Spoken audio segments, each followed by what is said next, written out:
Oh, no, Bob. But when she comes back, tell her I said hi. I will. I miss her. Owens misses her. Everybody misses her. She was like a breath of fresh air in the department. I'll She call was- this meeting of the Bowling Green City Planning Commission to order here, our June meeting. And we can start out by, well, actually, we should start out by welcoming our new member. Absolutely. We have a new member on the Planning Commission, Amanda Denbo. Yes. Did I pronounce that correctly? Yes, yep. Well, thank you for accepting the appointment, and, you know, we'll all be glad to help you out if you have questions and you get acclimated and so forth. Okay. Chase, you want to call the roll? Ms. Broadwell, Here. Ms. Denbo, Here. Ms. Ennis, Here. Mr. McComber, Here. Mr. Phillips, Here. Salter, Here. Mr. Waddle. Here. Okay. The next thing we have is the approval of the minutes from the May meeting. Those have been distributed to the members of the commission ahead of time. Are there any corrections or additions or deletions to be made to those minutes? Okay, then the minutes are approved as they were passed out to us. Next is lobby visitation. This is a chance for any members of the audience who might want to address us on any subject that is not set for a public hearing tonight, and we don't have any public hearings tonight, so basically on any subject, you could address us, and this is your chance to come up to the podium and let us know what you're thinking. Anybody want to address the commission tonight? Okay, I will close the lobby visitation then. Next, we have our annual election of officers. This gets done every year at the June meeting. So first, we will start with the chairperson. Is there a nomination for chair? I nominate you. Okay. Second? Second. Okay. Now, the way we work this is we will take a vote on the nomination, and if we're not approved by a majority of the commission, then we would ask for further nominations. So Chase, you want to call the roll for the chair's nomination? Ms. Broadwell, Yes. Ms. Ennis, Yes. Ms. Denbo, Yes. Mr. McComber, Yes. Mr. Phillips, Yes. Mr. Waddle, Yes. Mr. Stalter. Yes. Okay, I thank you for the faith you put in me to do this another year. We move on to the vice chairperson, and I'll nominate Mr. Waddle. I'll second. Judy seconds it. Nice. Chase, would you again go through the roll? Ms. Ennis, Yes. Mr. McComber, Yes. Ms. Denbo, Yes. Ms. Broadwell, Yes. Mr. Phillips, Yes. Mr. Stalter, Yes. Mr. Waddle. Reluctantly, yes. All right. Next, we have a representative to the Zoning Board of Appeals. Judy Ennis has done this job admirably for several years, 4 years. but she's decided to take a little respite from those duties. And I would nominate Julie Broadwell to replace her. And I will second that with great enthusiasm. Not reluctantly. I'm glad. Not at all. Okay, Chase? Mr. Stalter, Yes. Mr. Waddle, Yes. Mr. McComber, Yes. Mr. Phillips, Yes. Ms. Ennis, Oh, yes. Ms. Denbo, and Ms. Broadwell. Oh, yeah. All right, that It's takes care of unanimous. that. Unanimous. And I would, I'm sure, on all our behalf, thank Judy for her service in that role for 4 years, which she did a very good job of and kept us informed of what was going on with the ZBA. And we all thank Julie also for being willing to take on those responsibilities. How could I turn you down? I was begging. I'll help you out, Julie. If you need some of the secrets, I can tell you. Okay. Okay, next we move on to the final plat for Toussaint Springs Subdivision Plat 2 that we have to consider and vote on. Heather, you want to tell us about this one? Sure. So you probably recall seeing Plat 1 not too long ago and approving that final plat. This request would subdivide approximately 8.7318 acres.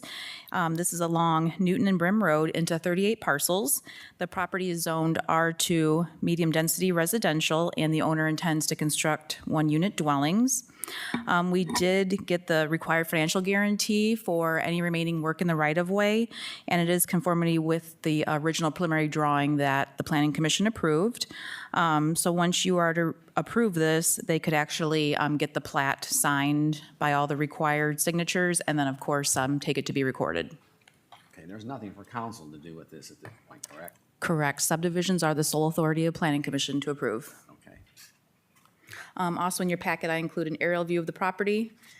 And then in your packet, there was the actual plat document that all the staff have approved. Anybody have any questions for Heather on this topic? Looks pretty routine. City's completely accepting the situation. It's compliant with all our requirements. If there are no comments, then I'll ask Chase to call the roll. This is a motion, this is a motion to approve, how does it read there? Approve the final plat for Toussaint Springs subdivision plat 2. Second. Second? Second. A couple seconds I heard in there. Take your pick. Joe? Okay. Ms. Broadwell, Yes. Ms. Denbo, Yes. Ms. Ennis, Yes. Mr. McComber, Yes. Mr. Phillips, Yes. Mr. Stalter, Yes. Mr. Waddle. Yes. Okay. Motion passes unanimously. Now we're on to the next item, which is probably the biggest item on the agenda tonight, having to do with tobacco and vape stores.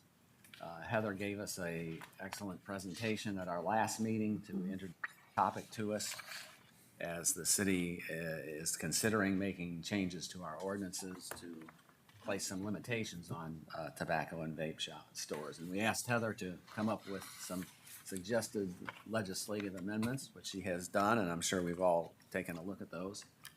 Heather, you want to talk about this topic for a couple minutes? Sure. First of all, I do have a few extra copies if anybody wants a copy that might be in the audience. So after digesting all of the research, I basically wanted to start somewhere for you to be able to react to something. So what I did was I also wanted to keep it simple. So I thought by starting with the comprehensive use table, which is section 150.42 of our zoning code, that we should create terminology for these specific shops. And so I ended up calling it tobacco or vape store. Again, there's other communities that use that terminology, and I thought it made sense.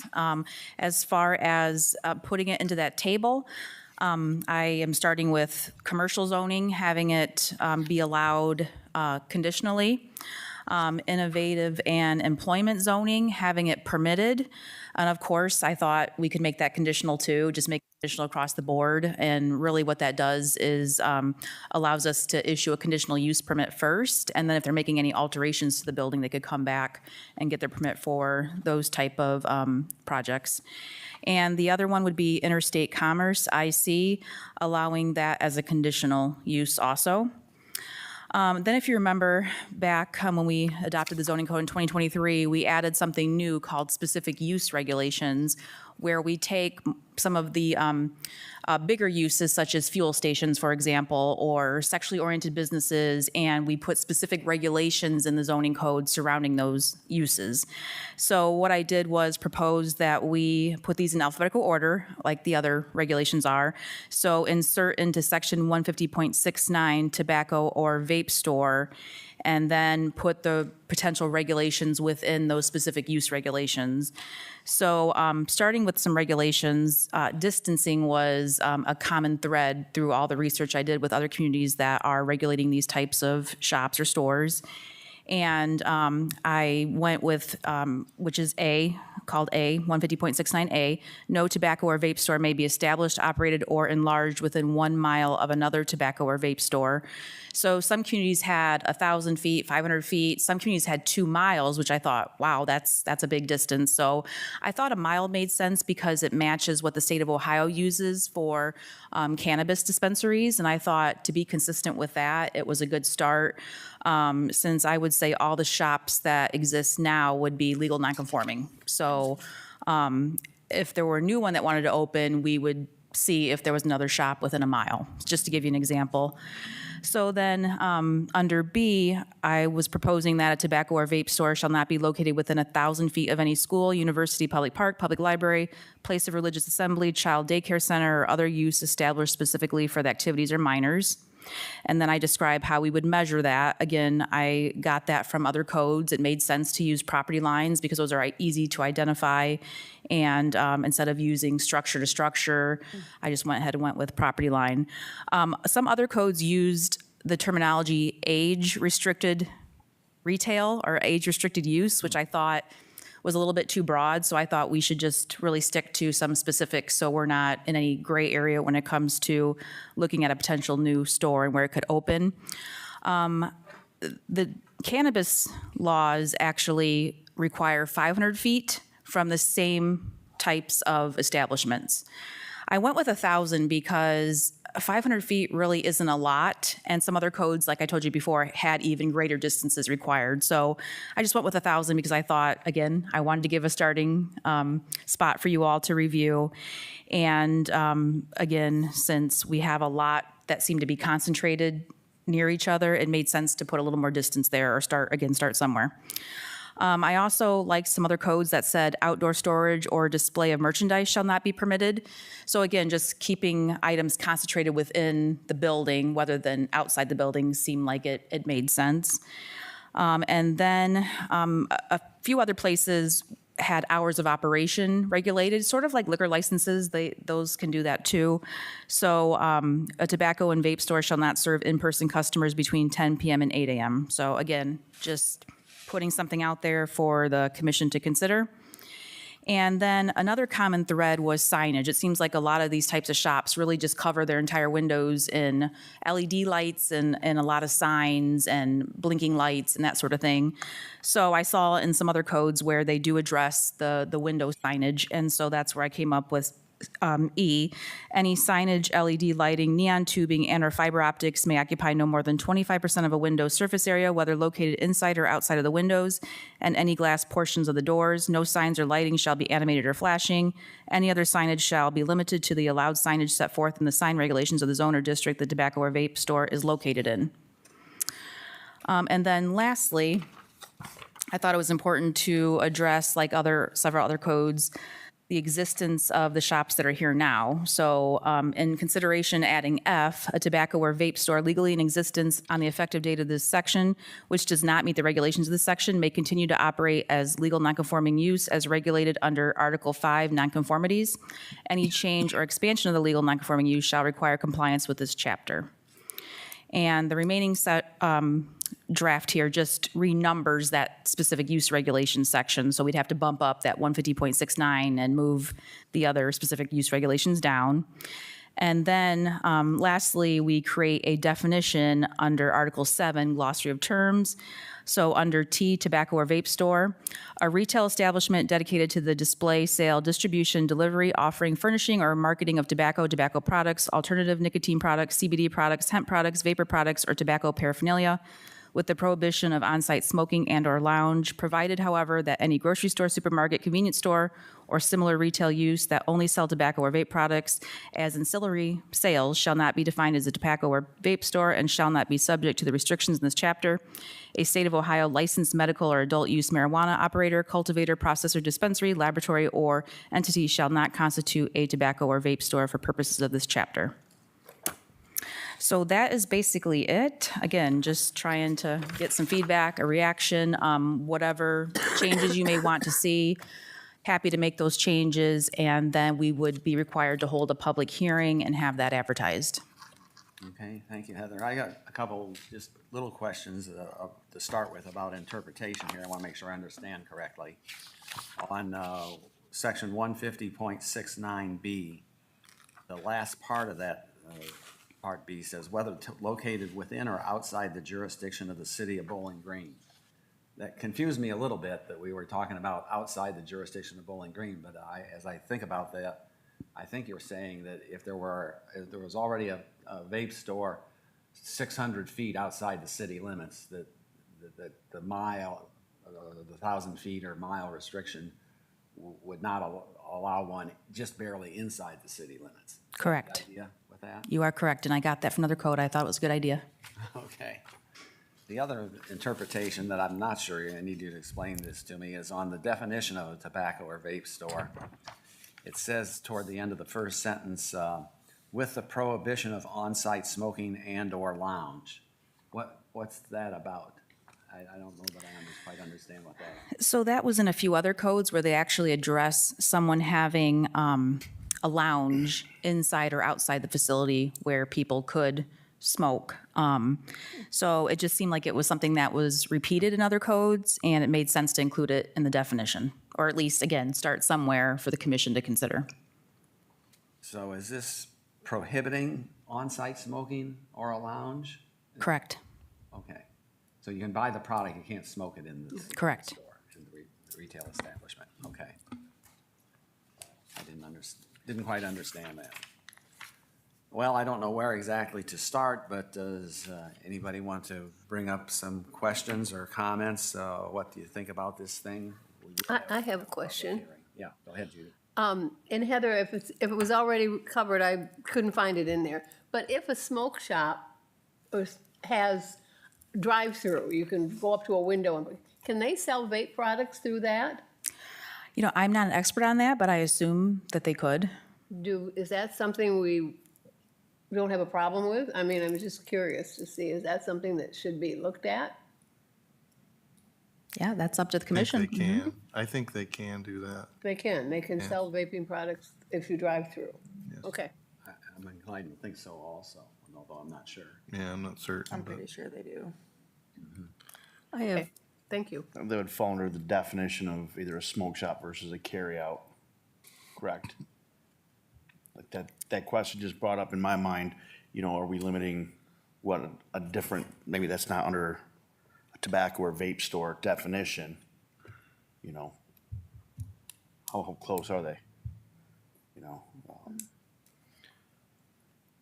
I'm not sure what your question is. Well, my Joe. question is, just sounded like you were limiting, you know, you're asking if they can sell, if a drive-through, is it a drive-through vape store, or is it a drive-through carryout that sells that tobacco sells- products?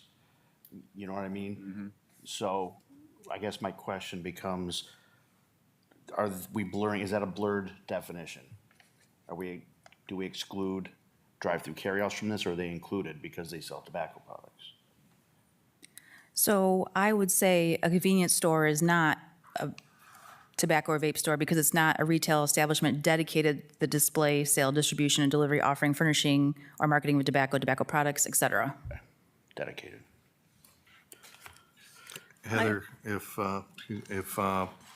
say an existing tobacco vape store goes out and a new one comes in, are they grandfathered into that property? Or do they lose the ability to be there once they? I would say they lose the ability to be there. Unless you want to write this in a way that would allow a vape shop to replace another vape shop. But I think then there's kind of no point in the regulation if you're not going to start somewhere to be able to kind of get the density down. That kind of builds on a question I noticed in the slides from last week about a number per population. So I would like to open that up and see what people think about that, because that would also kind of dovetails on that. If one goes down or one goes out and we're trying to reach a certain number, that would help us achieve that. But I liked that the cities had something per population. And it ranged quite a bit, like 1,500, and another, I think, was 10,000 or something. So I would like to have that added in some way. Talk about it. And then the other thing I had was, I also remember there were some places that had signage about no minors allowed inside, and I'd like to see that too. You know, to legally purchase these vape products, you have to be 21 years old, right? Correct. Yes.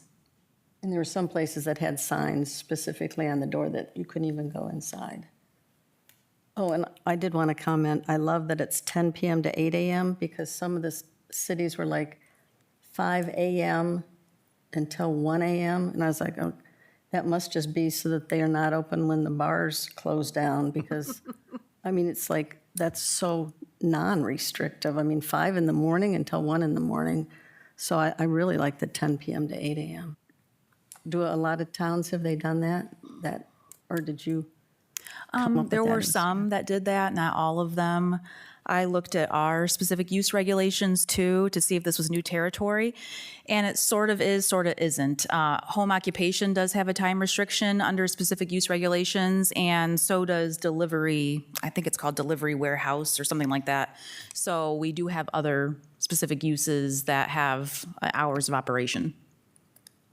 But again, I'm just sending it out there to get feedback because I wasn't sure. I really wasn't sure if that was something you had appetite for recommending or not. Very much. Heather, and this goes back to being on the zoning board for so long and Rose Heston signs. But why do we have a special category for signs that vape stores can't use? Are they covered by the zoning, our zoning code for signs, period? I mean, we don't allow any other store to have flashing neon signs in their window, so I guess I'm confused as to why we need Specific. a specific one just Sure. for them. Well, again, I looked at our specific use regulations for other businesses, and we did go into signage regulations on some of the types of businesses. So I thought that gave us a platform to start with. So the signage code would still apply. However, our signage code has never addressed window signage. We've always said, the policy's been if it's inside a window, it's not really a sign, because our old zoning code called signage outdoor advertising. So we've never really regulated the inside of windows. So we thought it was a good place to start with having something within the windows, but specific to smoke and vape shops.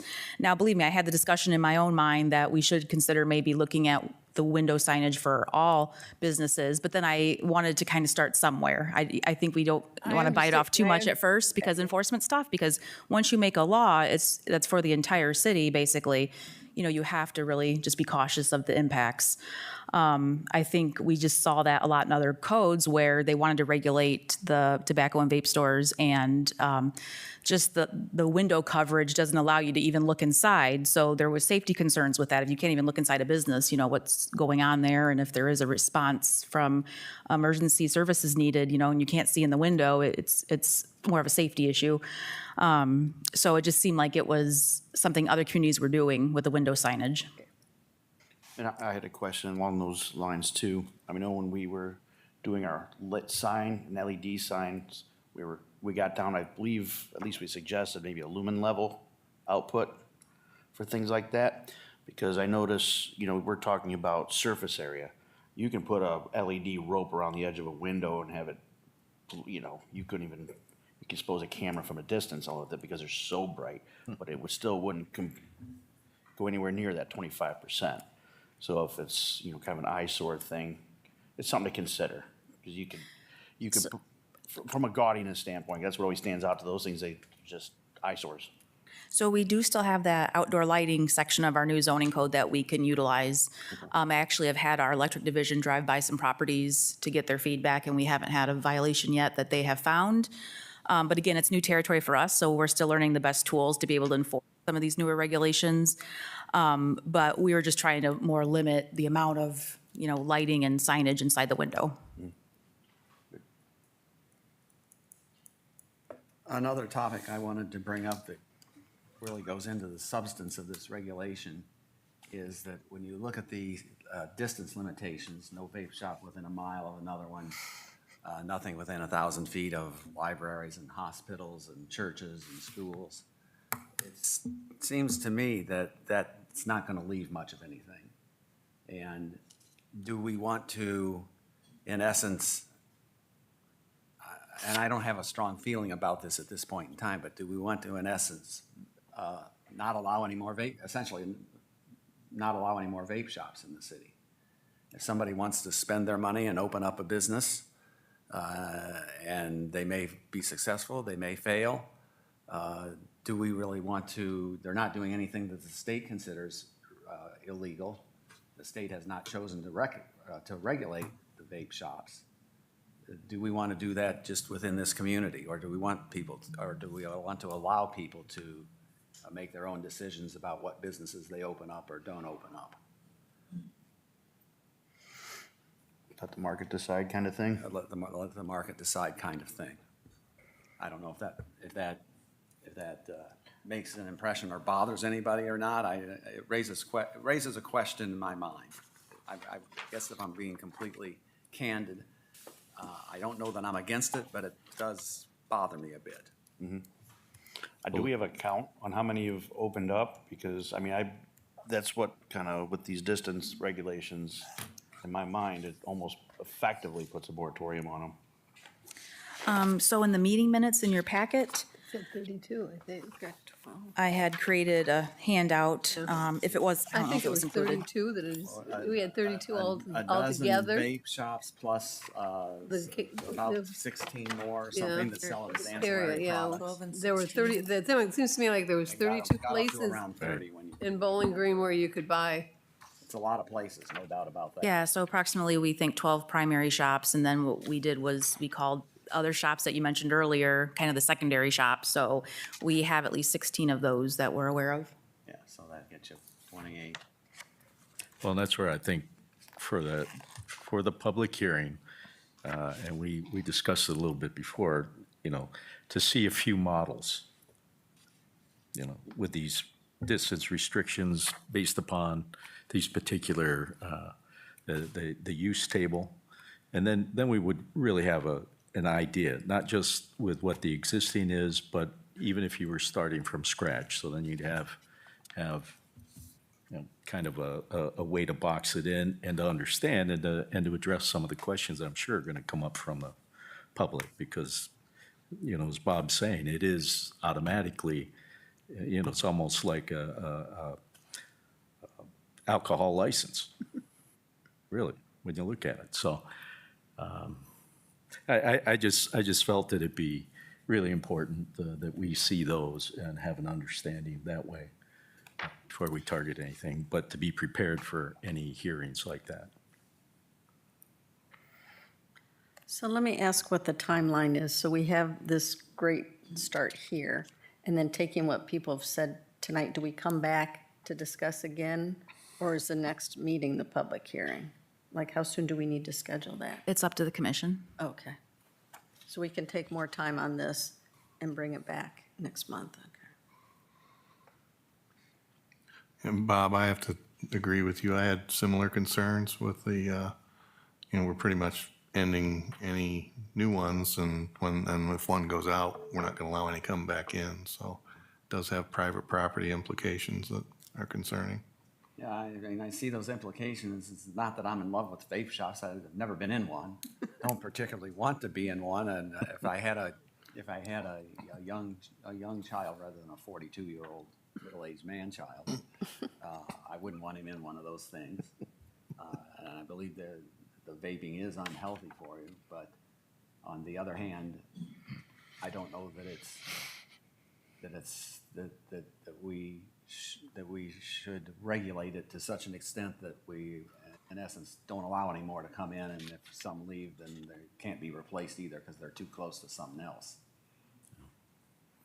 Well, and along those lines, can I ask about, or ask people to think, that central business district, it's not targeted at this point in time, and is that something that again, we would really want to keep that central business district essentially clean?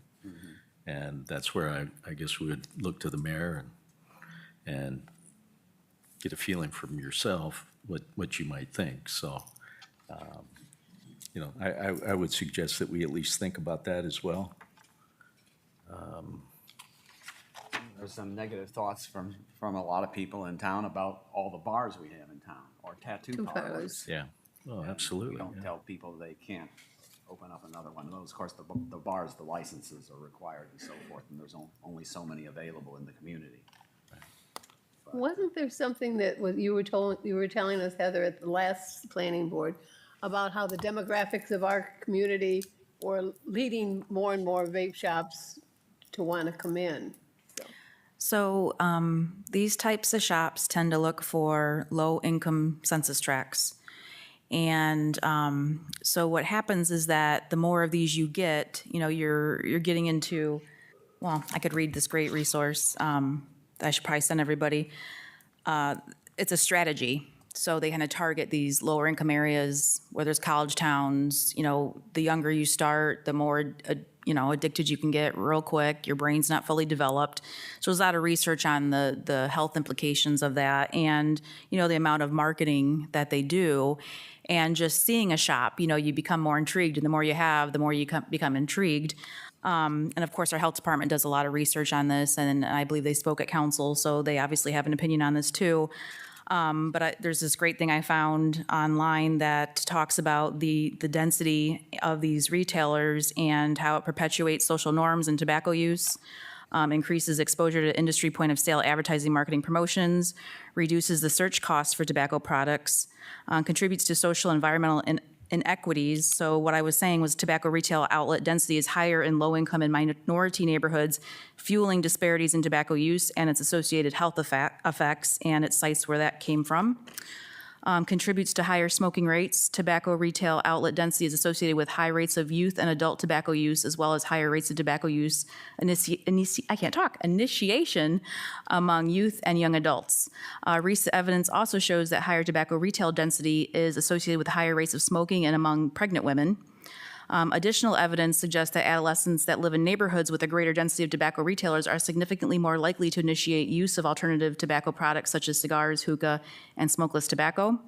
Also increases perceived availability and accessibility of tobacco products, especially among the youth. Research has found that stores where youth are more likely to shop contain up to twice as much shelf space dedicated to the 3 brands most popular among the youth.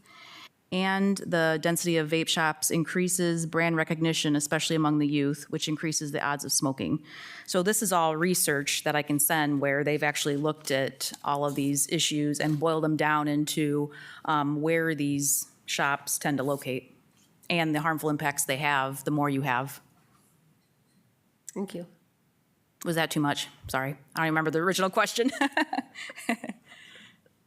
An alternative way of looking at it, other than what I expressed before, is maybe the majority opinion is that these things are so negative because of the health effects and so forth that we should regulate them, even to the point of not allowing them by way of various restrictions. Because the state would allow us to do that, they've chosen not to issue regulations and take over this area, so I think we're free to do whatever we feel is best for the community. I think so too. So, there's competing concerns there. Let's try to answer Julie's question, if we can, perhaps. Do we want to have a public hearing in July, or do we want Heather to work on this some more and meet and talk about it again and possibly hold a public hearing in August? Which way are people leaning? I'm leaning towards August. Yeah, we table it, come back. Agreed. Tom, Yeah. you okay with that, Bob? I'm okay with that if you guys are comfortable, and as long I as guess- Heather and the crew are comfortable with your timetable. Yeah, I mean, I think so. I mean, worst case scenario, if council has to extend the moratorium, we could ask them. I guess one thing I like about doing it that way is, of course, our next meeting is July 2nd, which is awfully close to a major holiday. And I'm concerned that people might not be able to come and express an opinion because of their holiday plans. August takes care of that problem. That's true. Now, Heather, so we'll look for the public hearing in August. Seems to be basically a unanimous opinion. We've talked about certain topics here. What kind of direction do you need from us to make some alterations to what your first shot at it was? Well, I mean, I think, again, concentrating on that comprehensive use table, what are your thoughts of where to allow them in specific zoning districts? I mean, like I said, I took a stab at it. I try to use a little bit of common sense. I assume you didn't want it in the PR. I assume you didn't want an R1, R2. So I guess getting some feedback on where you'd like them conditional or permitted. And then, of course, the locations, which you already discussed, do you like the idea of spacing them, from other shops and from these areas where there tend to be children, minors. And we've already talked about the window signage, so again, feedback on that. I think it's just, again, some guidance. Okay, let's talk about the comprehensive use table a little bit, see what people think about that. As we've got it there, the three areas where they would be allowed.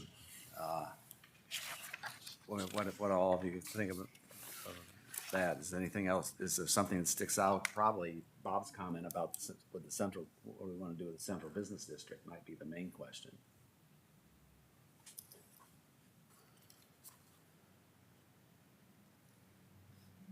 Yeah, I mean, I think what you've put together already it looks good to me, other than the only question I had was how the commission felt about the central business area.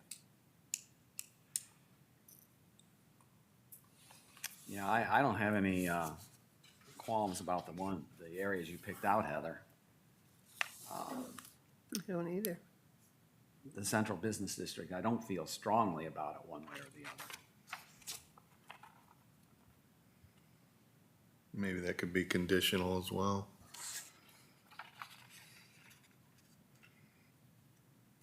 Joe, Julie, what do you think about the central business district as possibly a conditional use?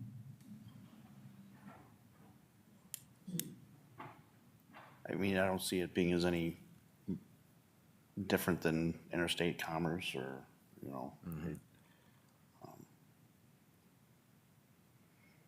like I agree with keeping, I mean, that they've gotten to, there's so many of them at this point, I don't know particularly, Whether they I can put think any they're in. already here. so, Yeah. They're so close together. It's at this point, what are we regulate going forward if they fall? If we're going to thin the herd, if they close shop, that's pretty much what we're left with in my mind. Do we, and it's sort of an ancillary topic, do we want to, I think it was you, Julie, that suggested that, do we want to have a number allowed within the city, a total that we're shooting for?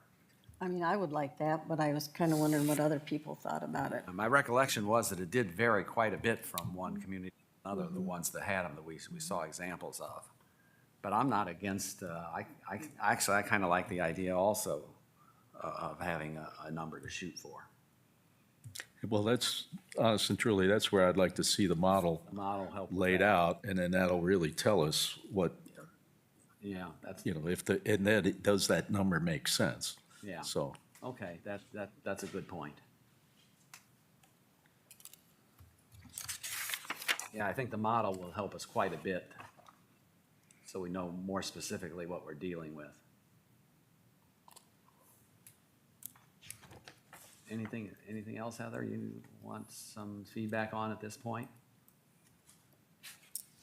Hours of operation, that would be another one. Yeah, I like the hours of I do operation. too. yeah. I absolutely. like very much. Yep. Heather, I do have one more question, because I'm an old guy. The prohibition on the on-site smoking or lounge. What did they call them? Hookah bars or Hookah. hookah bars?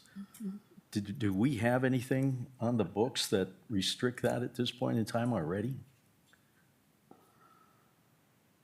I don't Because think that those have kind addresses of it. gone out of spec- favor, but, Right, yeah, I don't think that addresses it specifically.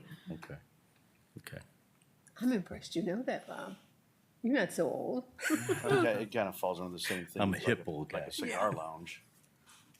It's not, does a cigar lounge become a primary tobacco sale under this? If someone wanted to, just thinking out loud. Again, not all that popular, like a hookah bar, but I think there's so much on smoking that they don't, there's secondhand smoke now, that's why they're not allowing they're smoking. generally dedicated Yeah. Okay. because of that. No, I'm not against what you've got in there. I just wasn't certain whether there was something that had already been identified and put in place, that's all. So,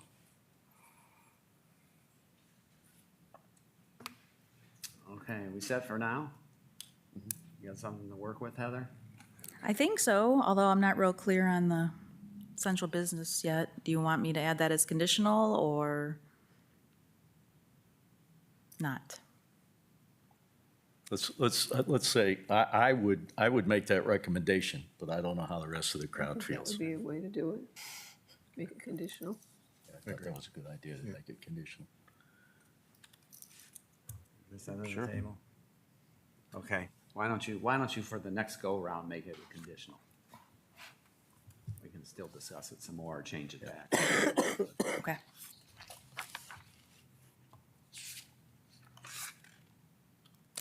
Okay, Oh, let me just ask, how do people feel about having a sign that says no minors can enter? That was another question. I know some cities had that it specifically said on the door yeah. that minors could not enter. They have to be ID'd to make the sale anyways, yes, or, Well, I mean, if you can't go in with your parent, right? Yeah, the smoke shops have those signs, but not like, I don't think vape stores do. But like the head shoppy smoke shops, I think you have to show them your ID, like when you walk in the door, some of them. yeah, you're right. I mean, one of the things we talked about was with vape stores, they make it very enticing to kids with the fruity flavors and all that. So, I mean, a 12-year-old going in with their parent, I mean, maybe we should have it that you can't even enter the shop. Where does that leave us with the ancillary places? You know, a grocery store, a Yeah, convenience that store. would not cover the secondary shops, you're right. Yeah, because you could walk into Kroger, right, you're with your parents Yeah. at Kroger.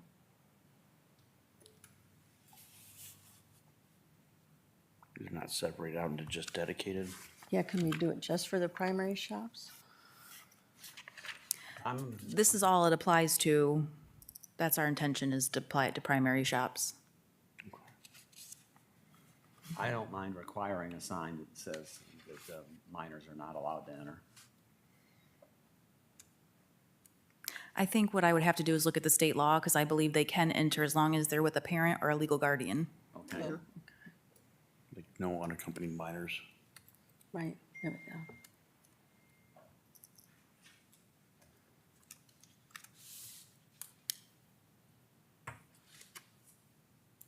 anything else?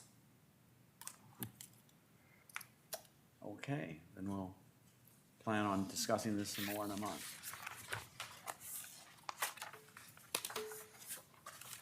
Thank you, Heather, very much. You're welcome. Work.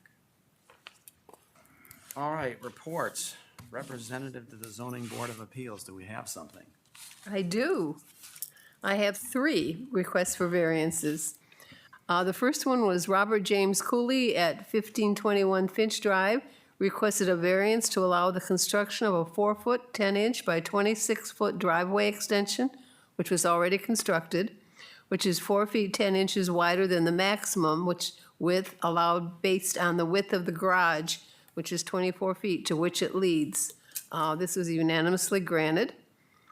The second one was Douglas Doran, who has requested a variance to allow the construction of a 12-foot by 32-foot parking pad extension, already constructed, which is 432 square feet larger than the maximum 1,200 square foot parking pad size at 320 North Summit Street.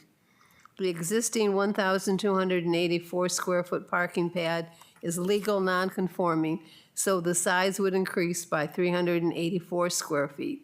And yes, that was unanimously granted also.